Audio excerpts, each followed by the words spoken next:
It's been another good week for our Fieldsports Advice Bureau. Layla the lawyer has been fielding members' queries, and without giving away anyone's identities, here is the latest from her. So the first member had an issue with a revocation, was going to an appeal hearing. It got to less than 24 hours before the appeal hearing and it was taken out of the court listing, I know, and put back for several months. Not an ideal situation. He subsequently, following a conversation with myself, contacted the firearms licensing unit, and they are now in discussions of how he is going to get his certificates back without having to go to that hearing. That would normally be terminal. That's bad news, isn't it, normally? But this turned out to be not bad news. It was blessing in disguise. When you say everything happens for a reason, I think this was one of those moments.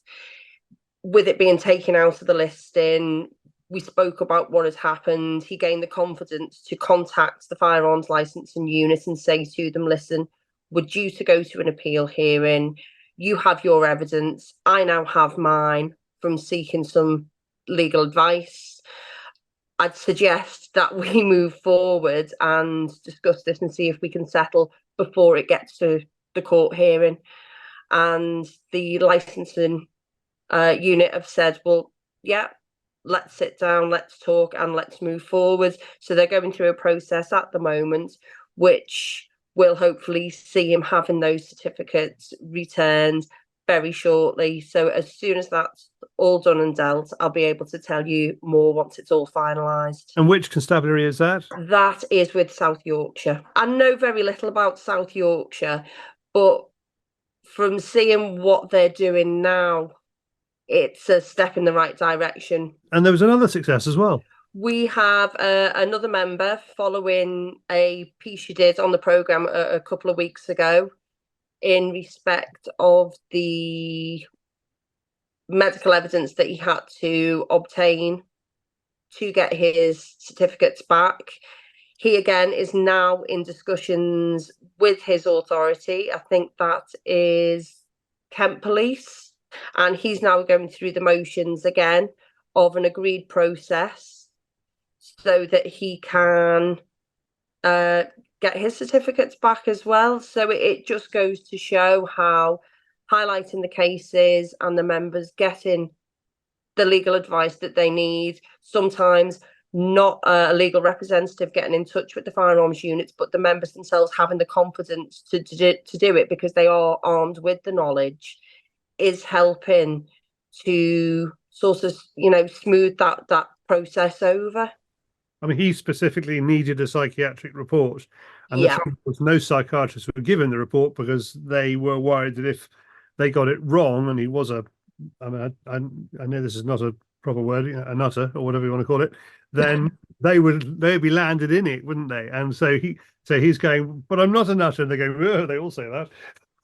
So, yeah, it is difficult. I mean, there are a lot of medical experts out there on these medico-legal expert panels who are there to provide medico-legal reports for people. But when it comes to something such as for shotgun certificates and firearms, they do tend to shy away from giving their opinion. We were extremely lucky that you highlighted the case on the programme, and we had people who came forward, people who understand the situation, who, if they were in the same position, would want somebody to say, I would do that report, I would prepare that, for you. And people came forward and volunteered the services, for which he was very, very grateful.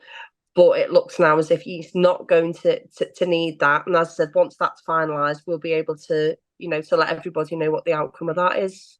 What sort of other things have you been handling this week? I've got cases ongoing at the moment where police authorities are asking members to provide them with further reports, not just your general medical reports, but additional reports in respect of drugs.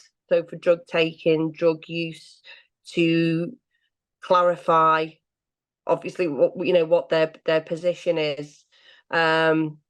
they are asking for reports that include use of say cannabis, cocaine, amphetamines, methamphetamines, and these are extremely costly reports.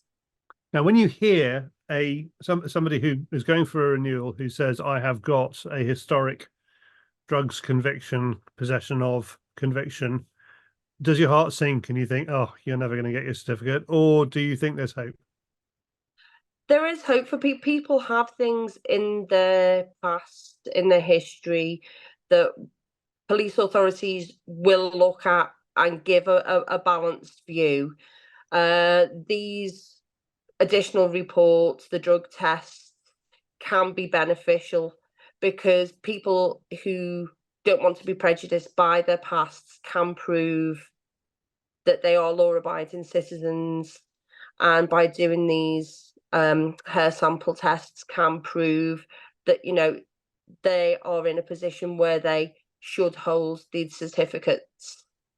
So it can be a good thing. The only issue with them is the cost, because you can be looking at several £100s, and a lot of people are just not in possession of that money to be able to either get their certificates or to renew them. And in some cases, it can be problematic for people if they can't afford for those tests. They don't want to delay, but it may put their careers and their jobs in jeopardy if they're not getting the certificates renewed when they need them to do their daily job.